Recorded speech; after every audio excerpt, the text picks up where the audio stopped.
Hello, my name is Mike Richardson. I'm a PhD student at the University of Bath. I was supposed to be presenting this piece of research at CHI in Hawaii, the annual conference on human factors in computing systems. But I'm not.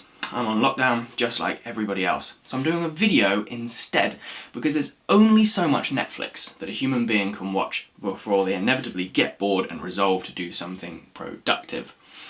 Now, because this is a video and not a presentation, I'm trying to keep the slide content down to a minimum to make it more accessible for non-computer scientists and non-cognitive psychologists. It also means that I can do sneaky YouTuber jump cuts when I've forgotten what I'm supposed to say. If you're a science person who does sciencey things, there will be a link to the actual conference paper somewhere in the description. So, reading with the tongue. Individual differences affect perception of ambiguous stimuli with the BrainPort. Let's break that down. First of all, what is the BrainPort? The BrainPort is a device that converts visual information into tactile information, touch. It does this through a process called sensory substitution. It uses a camera mounted on the forehead to collect information about the environment. It then uses a computer to convert that information into an array of electrodes that sits on the tongue. If you were to hold your hand up to the camera, it would feel like somebody is electronically tracing the shape of your hand onto the tongue, which sounds gross and weird, but really it just feels like someone's drawing on your tongue in popping candy, which still sounds gross and weird. Why on earth would anybody build this device? Well, it was designed to help people with visual impairments gain a bit more understanding around their environment. If you're wearing this device and walking down the street, you might be able to feel that there is a wall to one side, or that there's a person in front of you. Tongue interfaces can also be connected to more general computers. This device is called the Cthulhu Shield, and although it has a lower resolution than the BrainPort, it can read and write information. So you could connect it to a computer and say use it to control a mouse or select button options from a screen. This is incredibly useful if you physically can't use a smartphone or laptop. To fully understand the capabilities of tongue interfaces and tongue displays, we need to ask some questions like, which way is up on the tongue? Now this sounds like a stupid question, but the tongue is a horizontal surface, so if you're taking information from a screen or a camera, some kind of mental rotation is required. If an object appears at the top of the screen, does it need to appear on the tip or the back of the tongue? Now the BrainPort is programmed so that objects at the top of a screen appear at the back of the tongue, but we have no idea if this is really intuitive or not. We know from past research that things like camera location can change how well people can identify and locate objects with a sensory substitution device. Another study found that when observing ambiguous letters, people can take one of 3 different perspectives. How can a letter be ambiguous? The whole point of having the alphabet is to be different from other bits of alphabet. But for some letters, it depends on your point of view. Take this one, for example. To you, it might be a P, but to me it could be a D or a Q, depending on whether I take a torso-centered point of view or look down at the letter from my head. This study found that 50% of the time people took a torso-centered point of view, 30% of people took a head-centered point of view, and 20 took a decentered, that is yours, point of view looking back at the letter. The authors also stipulated that things like personal factors can affect how much someone takes a decentered point of view. For example, an open or extroverted person might more readily adopt a decentered point of view because they can easily step into another person's shoes and look back on themselves. Social ability affects spatial ability.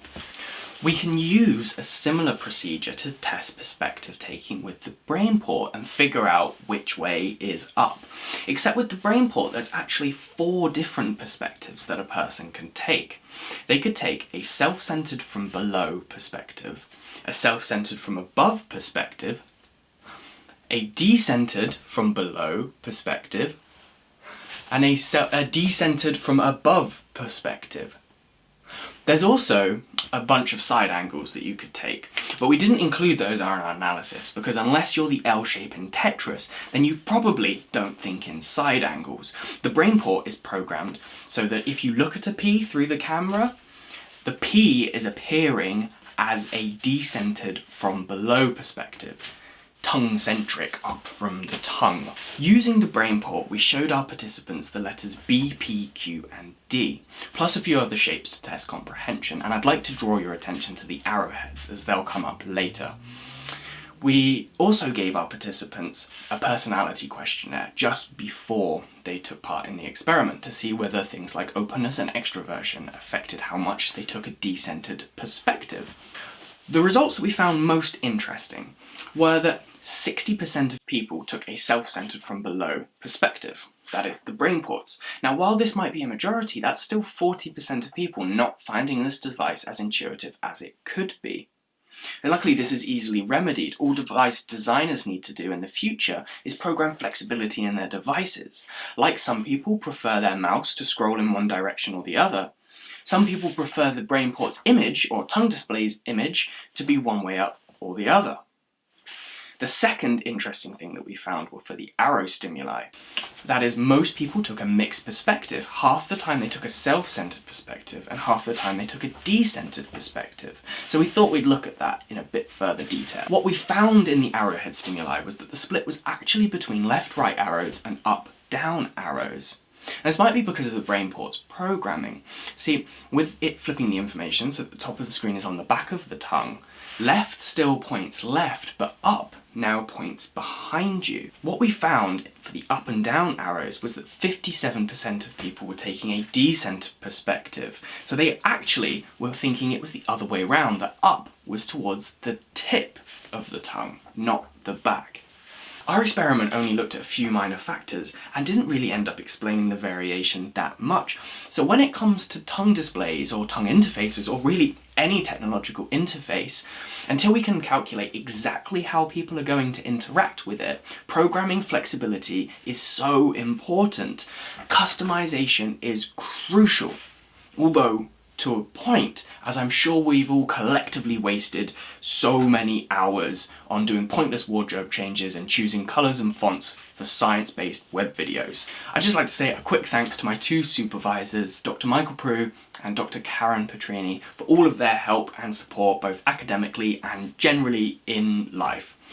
If you're interested in this kind of research, please feel free to get in touch with me at m.richardson@bath.ac.uk, or follow me on Twitter at marvellousmike6 for more of this kind of content, research and general life musings. Goodbye.